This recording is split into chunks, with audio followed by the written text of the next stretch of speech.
Saroli police station વિસ્તારના વેપારીઓનો દલાલ મારફતે સંપર્ક કરી કાપડનો માલ લઈ નાણાં નહીં ચૂકવી ઉઠમણું કરનાર આરોપીઓને પકડી પાડતી સરોલી પોલીસ કમિશનર અમનુપમસિંહ ગેહલોત સાહેબ, ખાસ પોલીસ કમિશનર સેક્ટર 1, નાયબ પોલીસ કમિશનર ઝોન 1, મદદનીશ police commissioner B division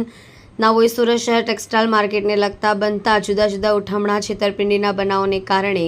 Surat શહેરના વેપારીઓને આર્થિક સંકળામણનો સામનો કરવો પડતો હોય સુરત શહેર અને અન્ય રાજ્યમાંથી સુરત શહેરના વેપારીઓ સાથે થતી વ્યાપારિક છેતરપિંડી અંગે ત્વરિત અંગત રસ લઈ આવી પ્રવૃત્તિ સાથે સંકળાયેલા ઇસમોને પકડી પાડવા સારું પોલીસ કમિશનર સૂચના આપી હોય, જે અન્વયે સારોલી પોલીસ સ્ટેશનના પોલીસ ઇન્સ્પેક્ટર SR વેકરિયા નાઓએ આવા બનાવો અંગે તુરંત કાર્યવાહી કરવા આપેલ માર્ગદર્શન હેઠળ સારોલી પોલીસ સ્ટેશનમાં નોંધાયેલ કલમ 316(5), 318, 54 મુજબના ગુનાના આરોપીઓને પકડી પાડવા સારું police sub inspector HL Desai સ્ટાફના માણસો વર્કઆઉટમાં હતા. દરમિયાન ગુનાના કામે ટેકનિકલ વર્કઆઉટ અને હ્યુમન સોર્સિસને આધારે આરોપીઓ વિનોદ કુમાર બાબુલાલજી જૈન, કનક ક્રિએશનના માલિક મહાવીર સંતલાલ મહેતા, અરિહંત સિલ્કના માલિક